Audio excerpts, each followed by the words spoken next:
Hello, how are you today? I am so happy to see you. Sonnet here, and I have a cozy book review slash show and tell of all of the projects that I decided to make while listening to the book Anne of Green Gables by L.M. Montgomery. I also have a new adaptation that I'm excited to share with you as well, so join me today as we journey to Green Gables together. So I actually listened to the Audible original production of L.M. Montgomery's novel Anne of Green Gables, narrated by Rachel McAdams. I gave the story 5 out of 5 stars. I loved it so much. It is everything to me, and I cried.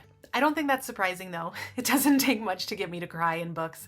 And as far as Rachel McAdams' narration, it was fine. It was fine. So for those of you who have never read the novel or seen any of the film adaptations of Anne of Green Gables, I was going to say Rachel. Rachel of Green Gables, of Anne of Green Gables. Anne of Green Gables is the story of Anne Shirley, an orphan who is adopted by 2 elderly siblings, Matthew and Marilla Cuthbert.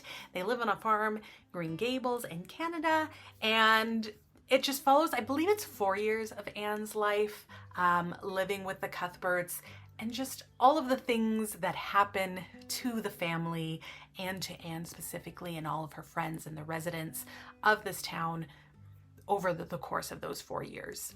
Anne is so full of imagination, and her descriptions of things were just mesmerizing to me. It was so wonderful to hear her describe the way trees and, everything. It was so magical and unique and beautiful, and it's what I think I loved so much about the book is Anne's whimsical view of the world.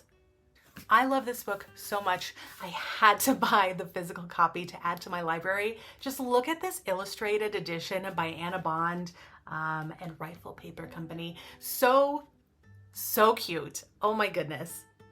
It's so darling, so whimsical and charming.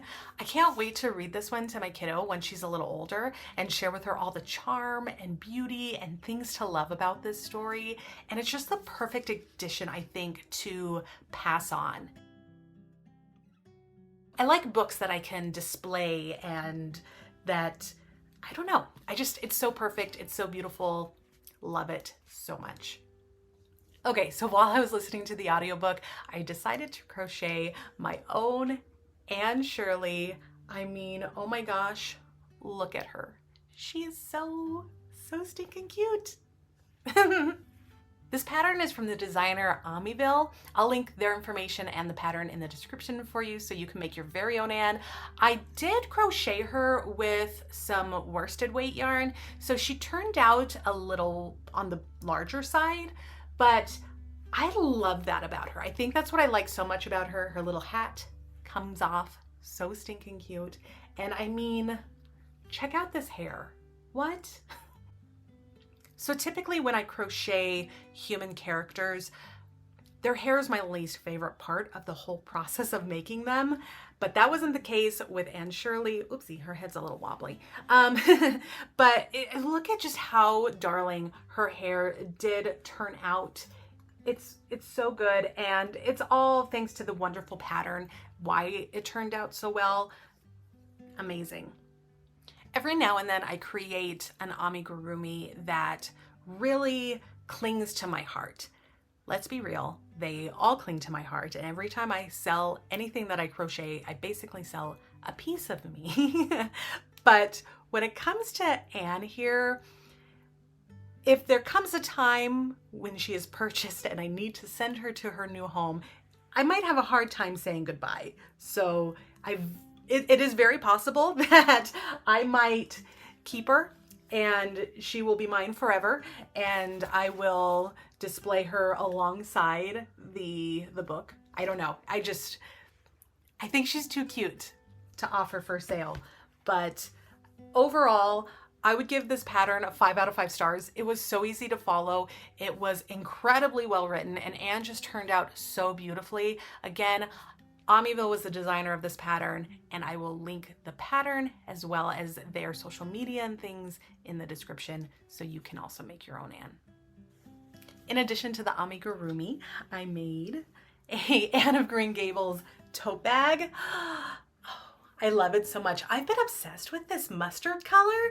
I don't know what it is about me lately that's just loving the yellow, but I thought that yellow color would be perfect for my favorite quote from the book, which is, "I am so glad I live in a world where there are Octobers." Oh my goodness. I found this SVG on Etsy, as well as some of these PNGs that are Anne of Green Gables inspired. It is going to be the perfect library, autumn book shopping, carry my yarn, carry my current fall amigurumi project around bag. I love it so much. And I'm not even gonna lie, it's June, but I'm still using it because who isn't looking forward to October? I love my summertime, but there's nothing quite like October, right? Using some of those same SVG files, don't worry, I'm gonna link all of those that I got from Etsy down in the description as well if you're interested in looking at those. But I use those SVG files to make a little sketchbook. Now, here's the thing. This project didn't quite come out as I wanted it to. Maybe it's my fault for not weeding it properly. Maybe I don't have a good technique when it comes to vinyl. Maybe I'm just not patient enough, but I had a heck of a time weeding this thing, and it didn't want to stick to the notebook either. This is like a vegan leather, I believe. So it didn't want to stick. It didn't want to weed. And I ended up having to cut off the entire bottom piece of the vinyl that I had cut just because it wouldn't weed, and it was infuriating me. Maybe it's my fault. Maybe the font that was used in this SVG was too fine, too small, and the size. Maybe it would have been better if it was like big, but I wanted to put it on this notebook because this is a sketchbook and it's a very particular sketchbook. So I use the sketchbook to mainly draw heads using the Loomis method specifically, and I'm not good at it.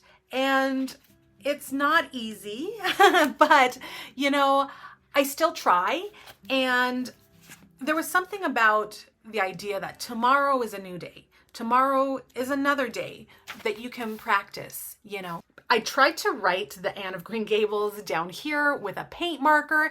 It looks fine. It's not great, but I didn't like it in the end, so I tried to wash it off with like a wet wipe. No, it's a paint marker. It's stuck on there. It's there forever. But again, this whole project just embodied the quotes. Isn't it nice to think that tomorrow is a new day, new projects, with no mistakes yet? So the next thing that I did while experiencing Anne of Green Gables was I did a little doodle. I have this notebook that I got when I went to the mountains for Mother's Day, and I've been using it to jot down my favorite quotes from books and do cute little kawaii doodles of those quotes. So one of the first ones that really jumped out at me in the book was, "Listen to the trees talking in their sleep," she whispered as he lifted her to the ground. "What nice dreams they must have."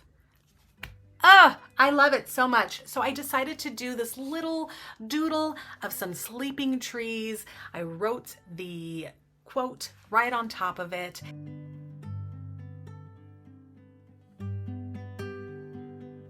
It is just a simple doodle book / quote book for me to write down all of the words that really touch me in the books that I love to read and just let my creativity flow. But yeah, that's all I have to say about that. All right, so the last thing I wanted to talk to you about is this adaptation that I found at the library. I went to the library looking for a different graphic novel, and this one was on the shelf, and it practically jumped out at me. It had only been a couple of days since I had finished reading the audiobook, and it must have been the universe telling me, listen, you need more Anne in your life. So I picked up Anne, an adaptation of Anne of Green Gables, sort of, by Kathleen Gross. So much like the original story, this is a graphic novel that tells the tale of the orphan Anne Shirley, who is fostered by two older siblings, Matthew and Marilla. They live in a apartment. So it's a modern retelling. They live in an apartment. Everything takes place nowadays. And it really focuses on Anne's friendship with Diana while experiencing some of the events that were iconic in the original story. That's what I loved so much. Can I just say, that's what I loved so much about the original story is this book was written, I think it was 1909? Was it 1909? But these things that Anne experienced were things that I experienced growing up and things that I still experience to this day as an adult. And so I just, even though it was written, some time ago, I still felt so connected to all of the characters. And this also helps to feel connected to the story. It is, again, a modern retelling. What I'm trying to say is it paid homage to the original story while being new and having its own voice and its own modern ideas. And the ending was so sweet. I gave it 3 stars. It was really cute. And I'm so happy that I found this one at the library. Well, there you have it. That was my experience reading Anne of Green Gables. Again, I gave the book 5 out of 5 stars. I highly recommend you read this book. If you have never read Anne of Green Gables, please do. It's going to make you happy, hopefully as happy as it made me. And it really is one of those books that is beloved by so many for a reason. That's it for me today. I'm so glad I live in a world where I can read Anne of Green Gables and in a world that has you. I love you very much, and I will see you all a little later. Bye.